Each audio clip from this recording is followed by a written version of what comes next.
Well, thank you, Jennifer. So my first question that I think comes up a lot is when a power of attorney is in place, what authority does that person have, and are there limits that families should understand? Great question. So there are two types of powers of attorney. So there's a financial power of attorney and a healthcare power of attorney. The financial power of attorney, of course, allows an individual or individuals, because you can have multiple people working together to access your financial assets to carry on the day-to-day expenses as it relates to your finances, whether that's your day-to-day bills or investments, or just in general speaking to entities on your behalf that are in the financial space. The healthcare power of attorney, of course, allows for individuals to make decisions as it relates to your healthcare.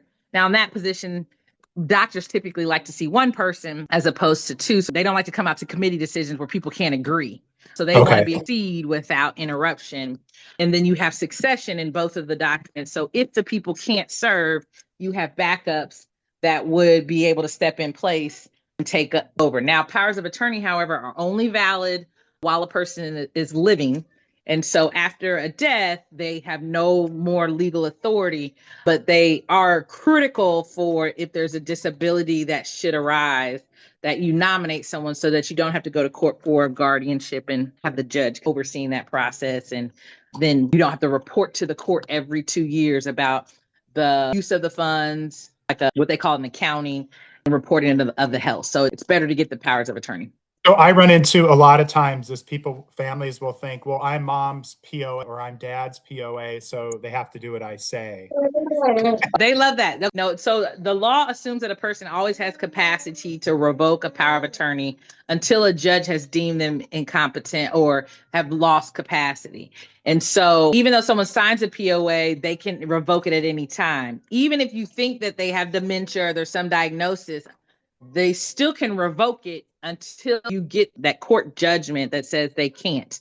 So, and the powers of attorney under the law, they're considered what they call springing, which says, no, the person gets to make those decisions until a disability has been proven. And typically that's some type of doctor's statement or court order, because even a doctor's statement, that only allows the successor to step up. That doesn't necessarily prevent someone from making their own decision, right? Firing you and hiring someone else. Gotcha. So I've heard you speak many times and you say not everyone necessarily needs a will. Can you explain when it's enough to have a payable on death or a designated Yeah. beneficiary instead?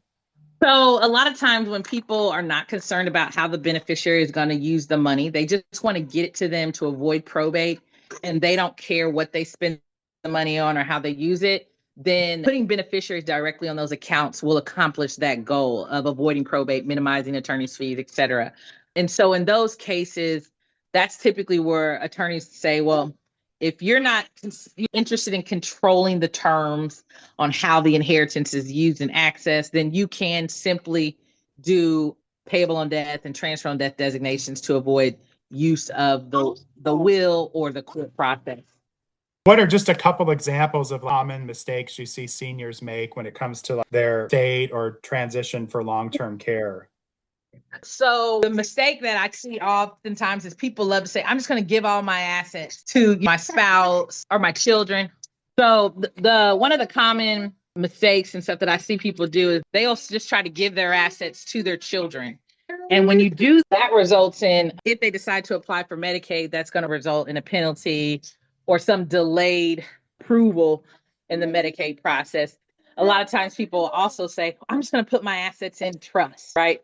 Not realizing that they're going to have to give up control of their assets. And sometimes the family wants them to give up that control way too soon.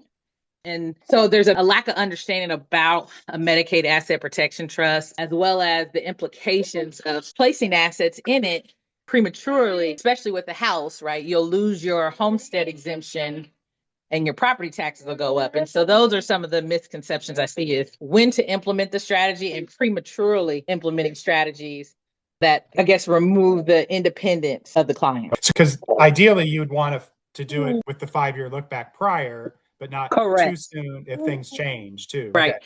And so you would look at different strategies. So maybe a person has assets and you don't want to give up all of their assets. Maybe they're not using a significant portion of them to maintain their lifestyle, then you might do a combination type strategy that allows for strategic Medicaid qualification by moving assets out of their estate. And then, but the applicants can still retain some of their assets because they're not at that point yet where they have to relinquish complete control. And then there are other strategies. You can do a real estate. So you can do life estate deeds. Certain types of deeds and ownership can also proactively position an asset to be outside the purview of that 5-year look back. Okay. So I think anytime you mention you should talk to a lawyer, everybody bristles and immediately they start seeing dollar signs and you get really worried. What's something that you should be saying to get somebody to sit down and talk to you? Well, I think that in general, it's a strategy, right? So I think people try to get around being strategic. And so estate planning is not only about a final asset distribution when a death occurs. I think that it's better to have this proactive strategy in place and have contingencies. We hope that we don't get sick and we need additional care that we can't necessarily pay for out of our own pocket. But if it ever comes to that, I think the goal is that if you've developed these relationship with your attorney or any of your professional team, then you can pivot more quickly. And so my goal is to tell clients it's better to know now than when you're in the middle of the crisis and you've limited your decisions and your options. So that would be my recommendation is you don't have to necessarily pursue anything, but at least to explore what the options are so you know ahead of time, and then you're not pigeonholed when it comes time to really put something in place. I love that strategy. And I would assume that you want the financial planner and your elder law attorney on the same page, right? Absolutely. It's a team because I always say as attorneys, we build cars. The advisors, they have the gas, right? So we can't get anywhere if we don't have any gas, we don't have any assets. And so the goal is that everybody understands the mission, the expectations, and the goals of the clients. So that way we can either reset those expectations because we can't achieve the goal, or we lay out the plan on how we can achieve the goal. Right. Oh, I love that. That is great. So what is a great referral for you? What is it? Anyone? I think I reached out to you when I was still in my 40s. Exactly. Basically, if you're over the age of 18, we can get your foundational planning in place, right? We might start out with powers of attorney and then making sure all of your accounts have beneficiaries.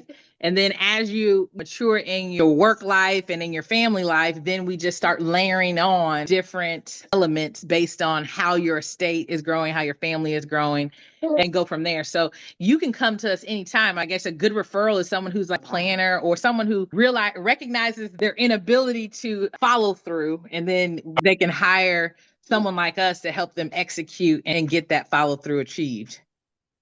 And when you reach a certain age, how often do you want to see your clients? Is that someone in their 70s, maybe every year or something? Yeah, so typically right now we're seeing our clients every 2 to 3 years. We still, at our firm, we watch the laws and have a formal maintenance program. And so because we have that relationship with our clients, we keep them informed through newsletters, blogs, planning tips, and that allows them, if we don't think of them top of mind or necessarily know their person, what's really intimately going on in their family, it gives them an opportunity to self-evaluate and then self-select and say, hey, actually, this is going on in my family, or I'm interested in that type of planning. And so they'll reach out to us. But the goal is that you're at least reviewing it every 2 to 3 years. And typically, if you're working with a financial advisor, they're probably going to check in annually with you. And so that can help us in an off year. I love it. Jennifer, thank you so much.